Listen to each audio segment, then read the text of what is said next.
The R2 standard itself is not designed to be easy. Otherwise, everybody would have it. It's designed to be achievable. And that's the difference. Welcome back to the WipeOS Zero State podcast. In this special two-part series, Josh Heath sits down with Roger Greive for a conversation about R2v3 certification. In part one, Roger discusses the value behind R2v3 standards and offers insights into the complex world of responsible electronics recycling. Here's Josh and Roger. Everything put together has some impact on the environment. It turns out that 80% of the total carbon impact over the life of that laptop comes from its manufacture. So if that laptop can be reused by a second person, you've eliminated that 80%, and you're diving into that little 20% at the end. That is a sustainable act. Maybe we reconsider our R2v3 requirement. Maybe we think twice about spending that money and maintaining that.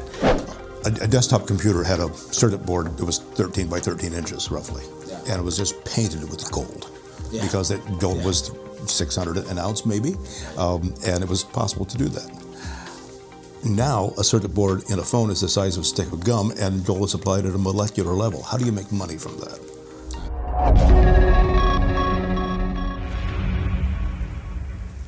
All right, very excited to be here today. This is episode 3 of our WipeOS podcast, where we are exploring everything industry related to not only WipeOS, but to ITAD, to best practices in security, and to maintaining and tracking our beloved IT devices and the data that comes with them. All right, today I have a great guest with me. Roger, I'll let you introduce yourself. Sure, I'm Roger Greive from Glacier Consulting. Perfect. And I'm really excited to continue our conversations. We've got a lot of great history over the years of your work with the R2v3, how do I put it? The organization. The administrative body. The administrative body there, yes. And all the great things and the work that you've done there. Obviously through our ITAD community and the conferences, we've always had such great perspectives and conversations around the industry. So today's agenda is really, talking about some of that around the R2v3 guidelines and things, but I'm also curious to learn more about, how things are working in your new role and how you're seeing the world, I guess, from that perspective. So I guess we'll start there. Tell me a little bit about, working with Glacier now and how that's kind of changed and what you're able to kind of do differently in this role. Glacier Consulting Services is a group that helps companies either become R2 certified or stay R2 certified with other certification schemes as well. Other ISO certifications. It's not just electronics sustainability and recycling, but other standards. So my role is to help the R2 companies with their associated management systems, and it's fun to do.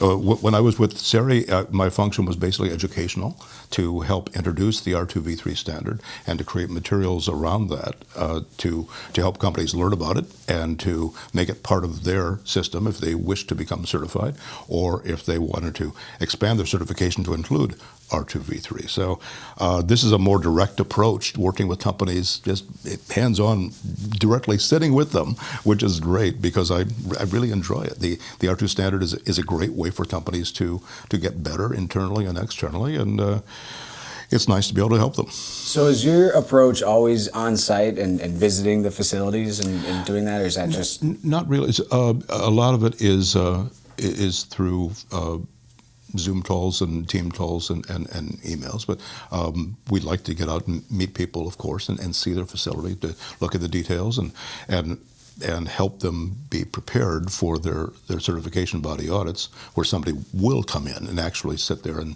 look around the place and see the details, and it helps to do both. Yeah, and I definitely can speak from experience. I've done a few site visits with our clients and the relationships we have, and it's just wild when you get to a facility and you're in person and you just get to meet the staff and the people involved, and there's just so many little details that you just can't see, through an email or over the phone, and it's just really, I think, important to get the boots on the ground, probably more than ever. Obviously, in our day and age of trying to make everything automated and virtual, it's like, well, if you can get the human element, yes, get there, shake some hands, and really understand why groups are doing things a certain way or just how they're doing it. It's a lot easier, I feel like, to kind of give advice or guidance when you're there and okay, this is what the floor you're walking on, the desk surfaces you have. I mean, it's every little detail, right? I've been in those environments where, there's things where there literally is a wobbly floor and the testing equipment's kind of shaking and, and they wonder why they have problems with drives wiping, right? Little details here. Well, and you wouldn't see that in a phone call. No, yeah. absolutely. Well, the R2 standard itself is a 3-year standard. There's a big audit the first year, and then the second 2 years are surveillance audits in which parts of the standard are audited. And then the fourth year, again, it starts over.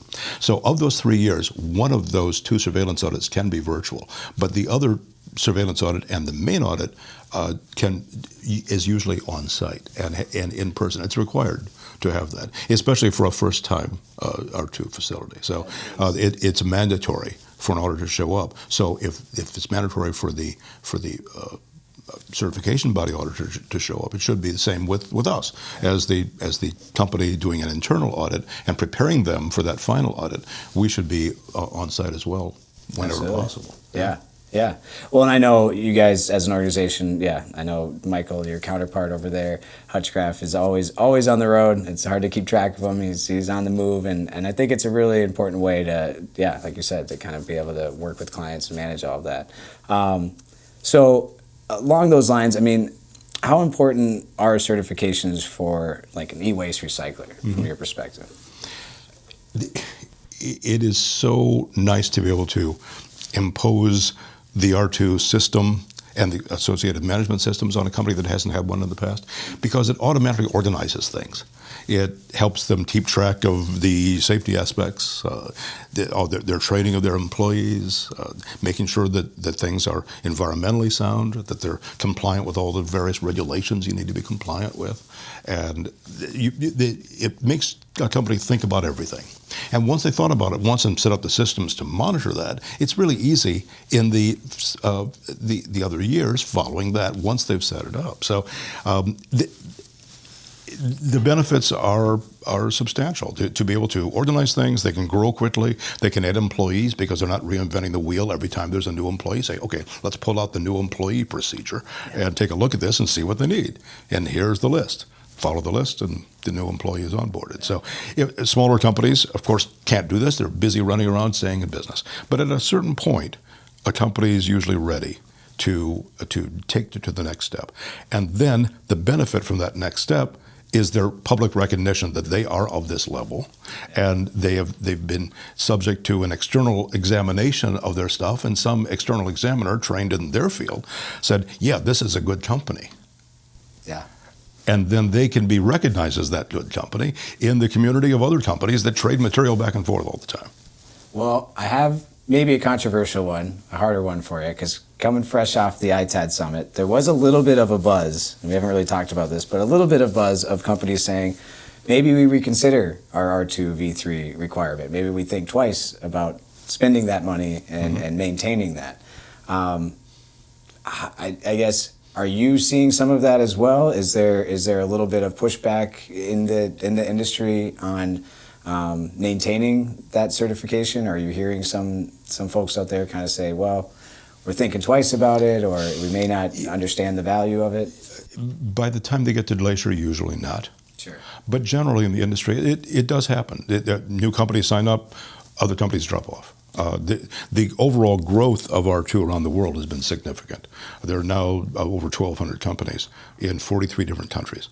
And when I joined SERI in 2020, there was about half that in less than half the number of countries. So it is being promoted around the world as just a way to check to make sure that a company is professional and ethical, a team player. They treat their employees well, they treat the environment well, they don't pollute their communities. A bunch of things are checked off when a company is certified. So if companies decide not to do it anymore, it's totally their decision. Perhaps some of the things they have imposed on the company from being formally R2 certified will stay.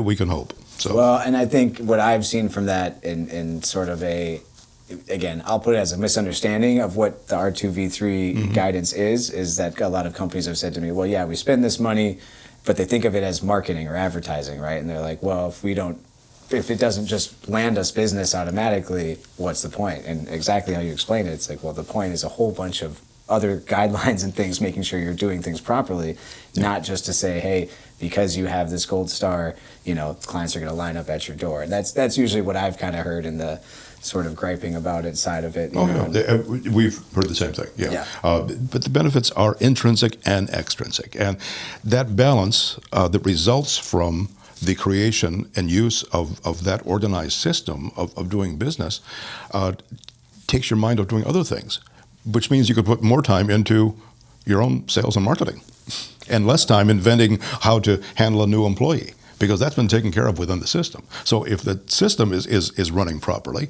and you actually use the forms that you're supposed to be using, and the check boxes and the flow charts and all those things that go into a system, then you got time to land that new business, and you've got the endorsement of the standard to help you land that new business. So you've got time and endorsements both, you can grow. So admittedly, that's a biased viewpoint, but some companies might not need it anymore. Maybe they have 4 great clients who love them and they can stay in business. And for them, how can you argue that? Well, and that's what also on the flip side, many are so grateful to have the guidance and have the seal of approval, because they do have the high value clients that say this is a requirement. There's nothing leaving our dock unless you're R2, and that, so there is legitimate value in that from the business perspective. But I will take that away as well when I get those kind of behind the scenes conversations. It is a good perspective, I think, for them to really understand. There are those different values. Well, the R2 standard itself is not designed to be easy. Otherwise, everybody would have it. It's designed to be achievable, and that's the difference. That wraps up part 1 of our conversation with Roger Greive. In our next episode, they'll discuss sustainability and take a look at what the future holds for data security standards. Thanks for listening.